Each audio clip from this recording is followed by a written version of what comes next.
Au tout début, cette forêt était sans fin. De nombreux animaux y proliféraient. Avec l'évolution de l'Homo sapiens, les forêts de notre corps rétrécirent au point de se séparer. Et les poux, ces envahisseurs frileux, se divisèrent en deux tribus. Les poux des cheveux, Pediculus humanus capitis, et ceux des poils, Pediculus humanus corporis, appelés poux de corps.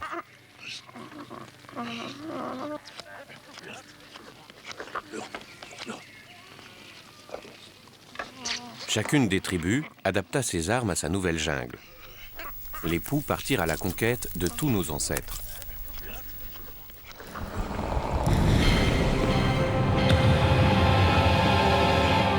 Ils envahirent avec les migrations de l'homme tous les continents. Les morpions, Tyrus pubis, les cousins des poux, poussèrent le vice de l'exploration en squattant la forêt touffue de notre propre intimité.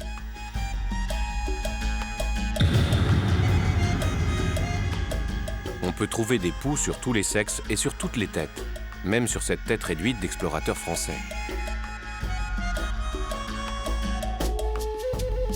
C'est la quête d'un professeur brésilien, le professeur Adauto José Goncalves de Araujo. Mais pour quel plaisir et pour élucider quel mystère ces scientifiques se cherchent-ils des poux dans la tête?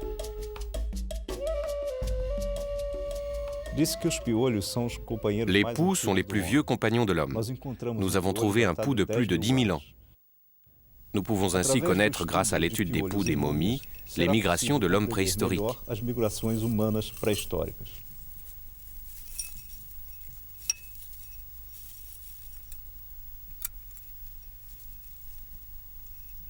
Au début, la communauté scientifique prenait Adauto et ses poux pour de doux rêveurs. Mais à force de traquer les parasites au microscope, Adauto a su convaincre.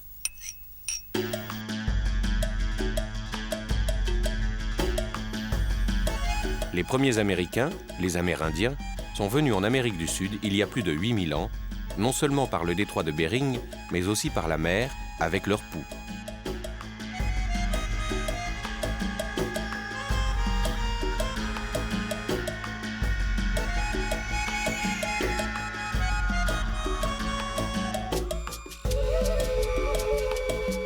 En comprenant les origines de quelques œufs, Adauto refait l'histoire du peuplement de l'Amérique. Adauto et son équipe ont également trouvé dans les excréments des momies des poux digérés, ce qui tend à prouver que les parasites étaient consommés par les Amérindiens.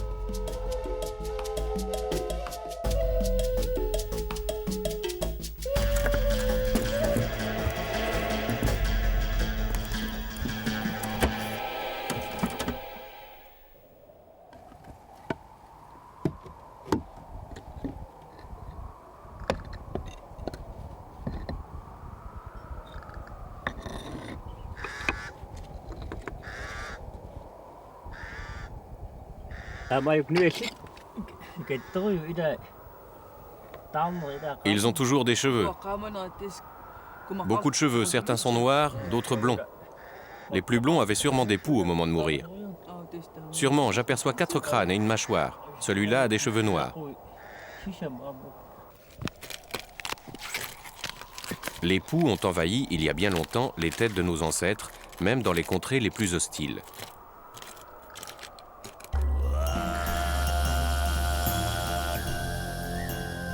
Au Groenland, on les a retrouvés dans les cheveux de plusieurs cadavres desséchés conservés dans la glace depuis le XVIe siècle, mais également dans leur estomac. À croire que les poux étaient un mets raffiné ou un substitut en période de diète. En effet, chez les Esquimaux Gilyak, les poux étaient considérés comme une nourriture extrêmement fortifiante. La consommation des poux chez les Inuits avait peut-être une valeur symbolique. Les poux représentaient le gibier que l'homme chassait sur la banquise. Dans leur tradition, les animaux marins naissent en effet des poux perdus par la déesse de la mer, d'où autrefois l'importance divine des séances d'épouillage, avec plus ou moins de variantes selon les ethnies. Chez les Esquimaux Netsilik, le caribou est désigné par un terme signifiant « gros poux de terre ». Chez les Tongouzes, si l'on trouvait un poux gras avant la chasse, cela voulait dire que celle-ci serait fructueuse.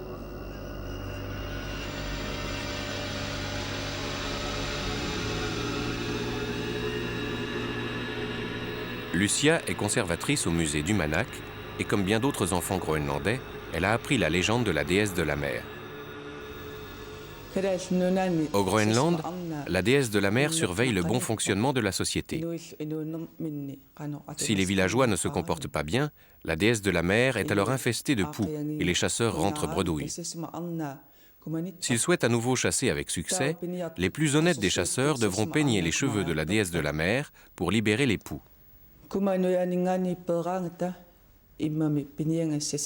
Les poux représentent les animaux marins et en peignant les cheveux de la mer des océans, les chasseurs les renvoient dans l'eau.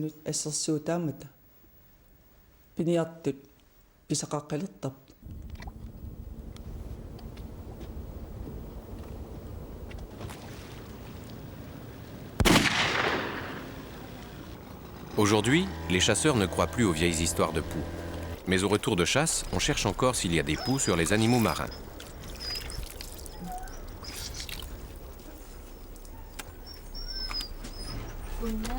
Regarde, il y en a beaucoup. Ah, qu'est-ce que c'est?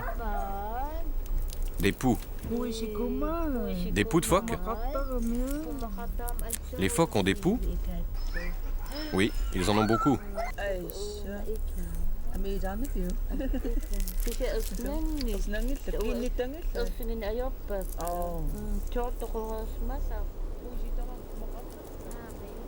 Beaucoup de légendes de poux existent chez les Inuits. On raconte même l'histoire d'une maman qui saupoudrait les cheveux de sa fille de sucre cristallin pour porter chance aux hommes pendant la chasse au gibier. Le sucre sur la tête était censé remplacer les poux qui sont aujourd'hui pour les Esquimaux plus difficiles à trouver que le gibier.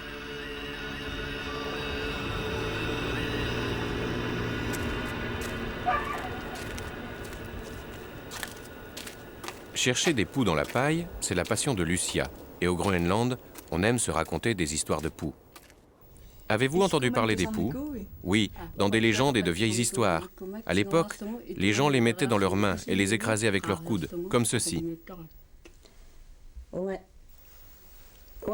Je l'ai vu de mes propres yeux. En 1947, les gens mangeaient des poux.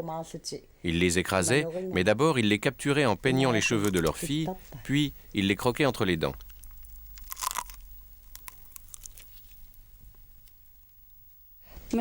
Voici l'histoire de Purustini, vous savez, la jeune fille qui mange des poux. Allez, nous allons la relire. Dans les écoles du Groenland, on ne raconte pas l'histoire du chaperon rouge, mais celle d'une petite fille qui aimait vraiment trop les poux. Regarde son gros ventre, c'est parce qu'elle mange trop souvent des poux. Les parents de Purustini comprennent que leur petite fille mange ses poux avec de la graisse de phoque. Au cœur de l'Amazonie, pour les Indiens Waikas, les poux étaient un mets qu'ils qualifiaient dans leur dialecte de caviar. Chez les Waikas, une autre de leurs particularités est de se raser le crâne. Outre l'élégance qu'elle confère, cette tonsure facilite la recherche des poux que les femmes tiennent pour un mets succulent. C'est sans doute une des rares peuplades où l'on aime se chercher des poux dans la tête. Chez les musulmans, le poux symbolise la baraka, la chance. Un musulman en pèlerinage n'a pas le droit de tuer un poux ou de le jeter. Il peut simplement le changer de place sur lui. Celui qui n'a pas de poux n'a pas la vraie foi.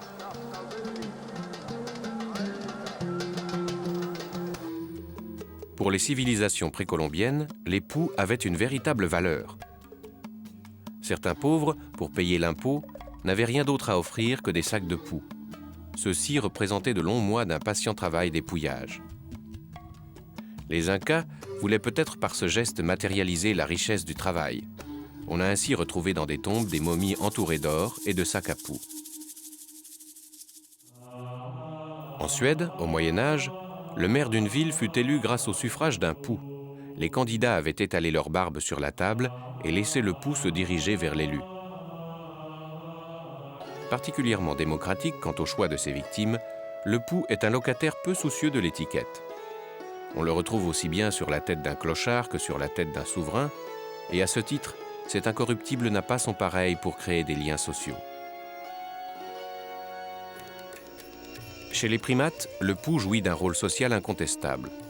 En Inde, des fresques sont consacrées aux séances d'épouillage, appelées grooming, qui peuvent durer plusieurs heures par jour. L'épouillage, le grooming, se pratique de partout, dans les arbres, dans l'eau ou sur le sol. C'est bon, c'est sucré. Oh, allez, à la table. Quoi, j'ai pas de pou, moi? Et ça nous fait une belle jambe. Ou en famille, car le grooming a davantage un rôle social qu'un rôle hygiénique. Bon, à table, les enfants. maman, j'ai faim. Il est pratiqué toute la journée. Il renforce la cohésion du groupe et favorise la coopération maternelle entre les femelles. Il peut aussi servir à faire respecter la hiérarchie.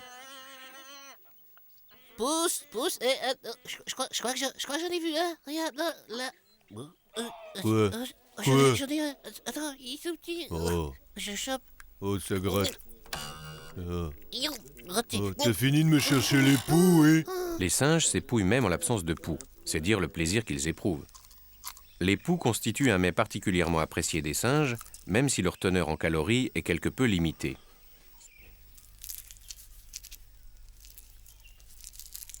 C'est quand Ça qu'il va chante? commencer, ça va Il commencer. chante?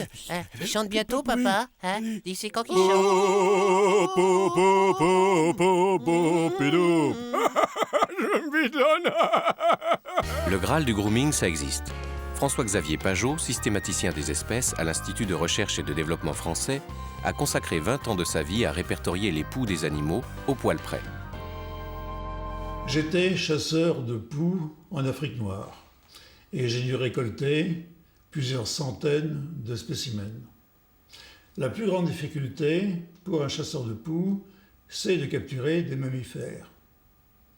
Pour cela, j'utilisais des cohortes de pygmées. Je leur montrais les images des mammifères que je désirais obtenir. Ils me les rapportaient quelques jours plus tard. J'ai aussi plus simplement trouvé des spécimens de poux en brossant seulement le pelage de mammifères empaillés dans les musées. Ainsi, François-Xavier a pu démontrer que le poux est presque partout. Sur les singes, les phacochères, les antilopes, les écureuils, les loups et même les toutous.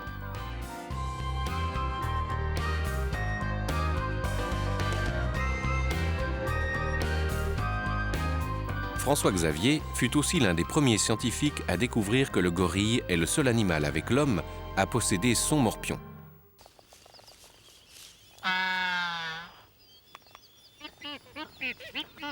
Les oiseaux s'épouillent aussi. L'épouillage constitue d'ailleurs un véritable jeu amoureux. Je sais pas si je vais lui dire quand même. Hein, j'ose pas. Germaine, tu sais quoi? T'as des poux partout ici. Je te jure, des poux, regarde là, il y a même sous le cou. C'est fou, Marcel. Mais si, puisque je te le dis, ça quand même. T'es dingue, toi, t'es dingue. Germaine, c'était pas vrai, c'était une blague, c'était pour t'embrasser dans le cou. Et il arrive parfois qu'un oiseau se gratte même en vol. Ça gratte. Mais c'est Germaine qui m'a refilé ses poux. Ça gratte.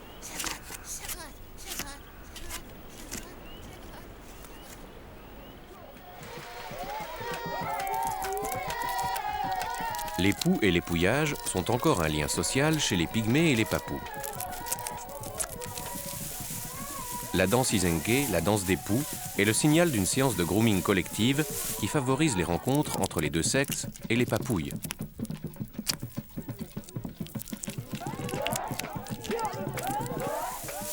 Avec pour principal ustensile leurs doigts, les jeunes s'épouillent, tandis que les anciens fabriquent du savon et du shampoing à partir de végétaux. L'épouillage est aussi un signe de dépendance et de reconnaissance de l'autorité, même chez les enfants qui aiment compter leurs poux.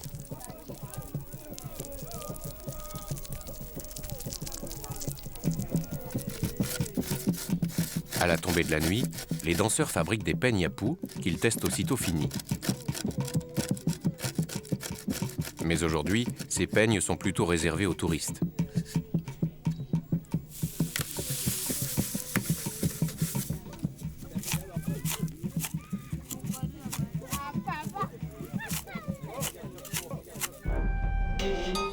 Cette collection unique au monde compte plus de 100 peignes à poux, avec bien sûr un peigne pygmée.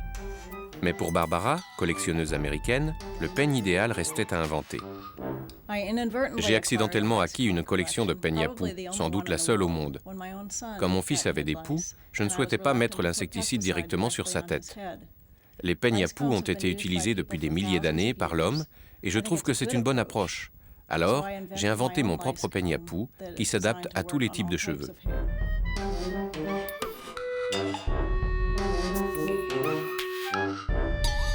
Son invention contient en fait un peigne muni de 3 types de dents adaptés à toutes les têtes.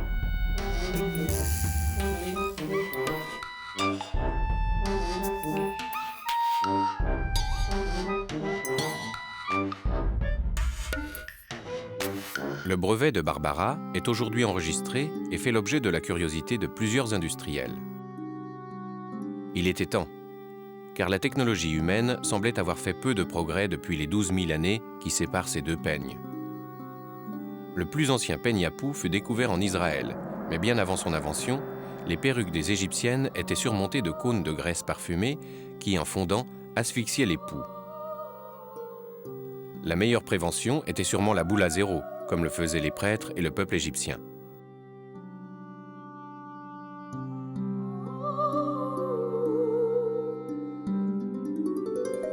Au XVe siècle, on utilisait un petit balai.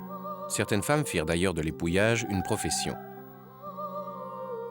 À Lisbonne, au Portugal, des hommes dressèrent des singes pour épouiller les gens et en Allemagne, on utilisa même des fourmis tueuses de poux.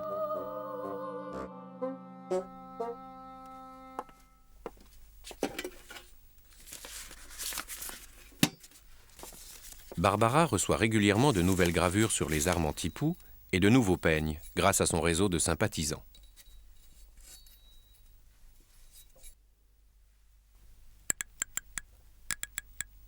Mais le meilleur peigne à poux fut sûrement le couple Pouce-Index, appelé en breton morzol à loup, marteau à poux. En Bretagne, les chasses à poux furent telles qu'on immortalisa ces combats glorieux en cartes postales.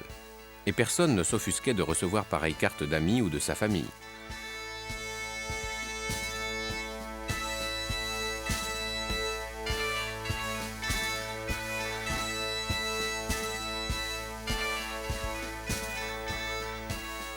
Certaines Bretonnes se souviennent de cette activité banale, presque quotidienne.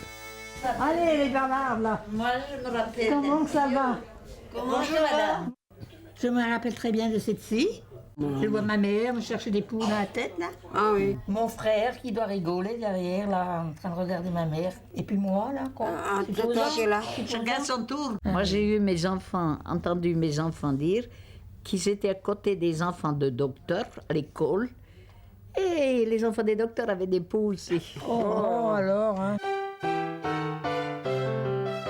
À la fin du XIXe siècle, avec les progrès de l'hygiène et l'arrivée des premiers insecticides, on pensait définitivement se débarrasser des poux. Les poux allaient soi-disant quitter les têtes royales pour ne rester que sur celles des miséreux. Mais on allait créer un nouveau sentiment, la honte des poux. Les premiers produits furent les pyrétrines, à base d'extraits de fleurs de chrysanthème.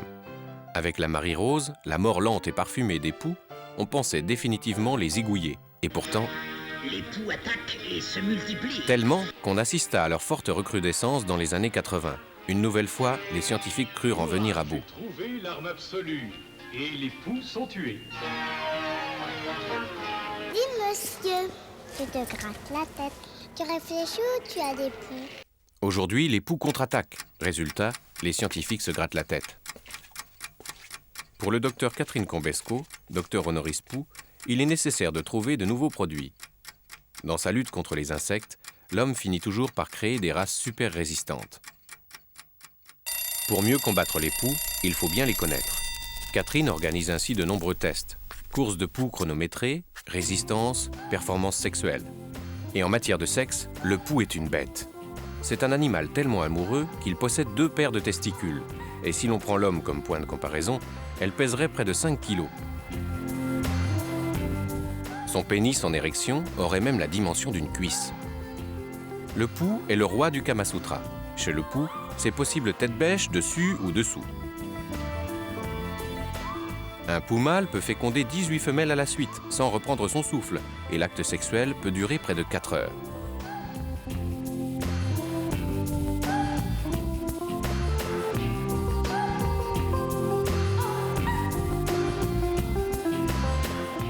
Le pou consacre une partie de sa vie à copuler, ce qui correspondrait pour un homme de 30 ans à avoir passé 1 an jour et nuit à ne faire que ça. Pour Catherine, le pou a encore de beaux jours devant lui. Aujourd'hui, il y a moins de têtes à poux, mais les cas qui restent, hélas, sont des cas chroniques et sévères. Il y a des têtes à poux, voire même des familles de têtes à poux que je dois traiter pendant des années. Il n'y a plus un seul produit sur le marché qui traite en une seule fois, contrairement à ce qui est inscrit sur l'emballage. C'est pourquoi il est nécessaire de renouveler les traitements, c'est impératif. Et puis, bien sûr, il manque le produit qui traiterait en une seule fois et qui n'est pas encore sur le marché. Et il faudrait pour cela sortir des sentiers battus.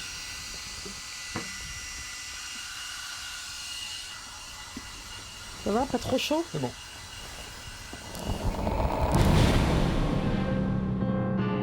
Les poux sont capables d'apprécier une variation de température d'1 tiers de degré centigrade. Ils quittent un corps en cas de fièvre ou d'hypothermie lors de la mort.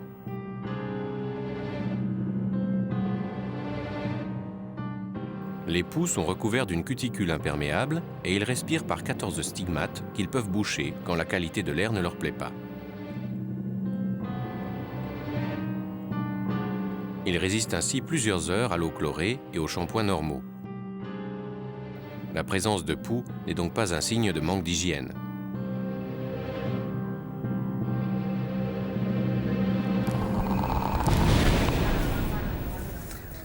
Oh, Jeannette, look at that. Oh, Jeannette, regarde ça. Exactement ce dont j'ai besoin pour mes tests, tu vois. Regarde, il y a beaucoup de poux et ce serait bien de les récupérer une fois les cheveux coupés.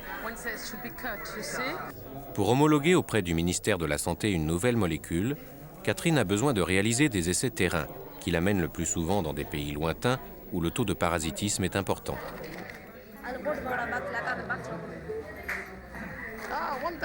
Oh, super, c'est le premier.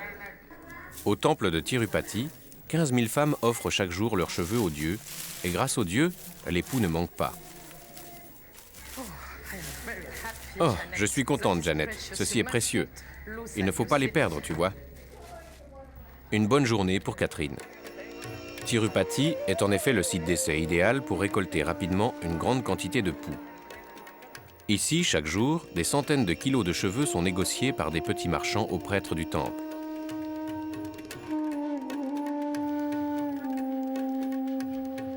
Les cheveux sont recyclés en perruques pour les femmes hindoues, mais les plus beaux partiront pour relooker les têtes des occidentales.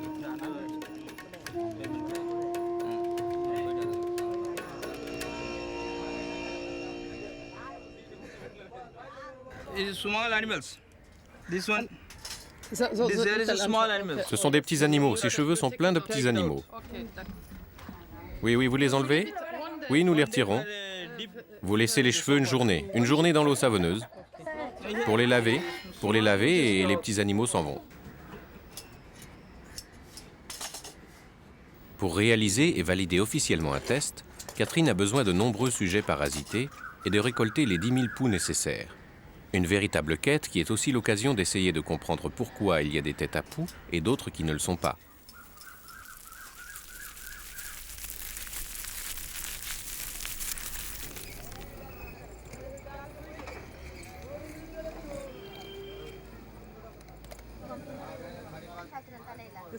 Tu vois?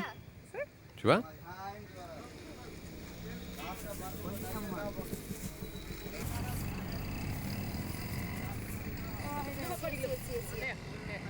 Il est joli, il est magnifique. Il est pas comme les poux français.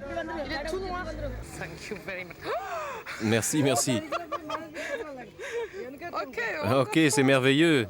C'est toute une famille. Ne touchez pas. Je veux les prendre.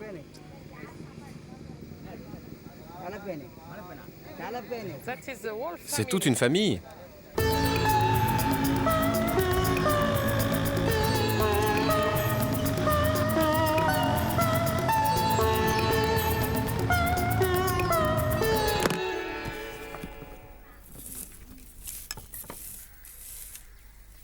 Avec plusieurs centaines de kilos de cheveux à poux récoltés, Catherine pourra démarrer ses tests. Les recherches de Catherine s'orientent vers des produits moins corrosifs, plus écologiques.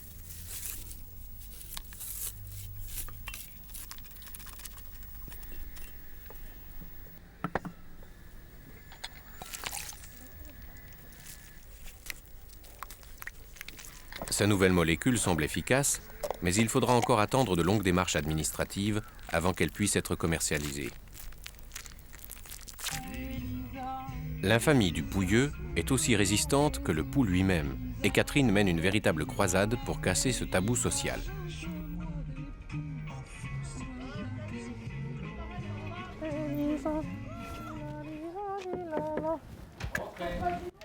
Bonjour les enfants. Je suis là pour vous parler de pou. Très bien, donc vous avez compris. Je m'appelle Catherine Combesco, mais ça c'est pour le facteur. En fait, pour vous, je suis Madame Pou, d'accord? Et en fait, les poux, vous le savez, sont des petites bêtes que beaucoup détestent, mais finalement, ils ont bien tort parce qu'ils les ont jamais regardées à la loupe binoculaire. Comment il est? Je vois une toute petite tête. Oui, et puis? Et un gros corps. Les pattes, eh ben, ils ont comme un crabe. Bon, alors vous voyez, ici, c'est une patte de crabe, mais le pouce, c'est exactement pareil.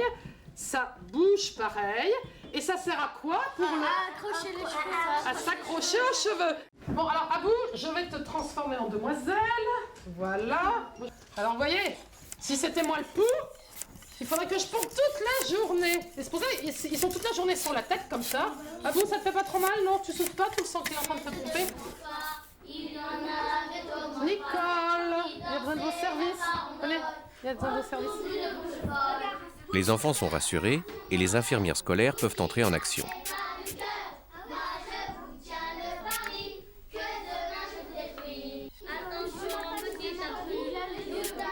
À l'école Jules Ferry, la guerre des poux a été déclenchée contre l'ignorance et la bêtise par son directeur Yves Poyet. Alors aujourd'hui, un petit travail de recherche documentaire. Je vais vous demander de trouver le nom de l'auteur, éventuellement de l'illustrateur, et puis la collection de tous ces livres qui traitent des poux. C'est pas facile d'être un pou. Un pou. Les gens ne nous aiment pas du tout. On a mauvaise réputation, on nous traite même de petits poux vampires.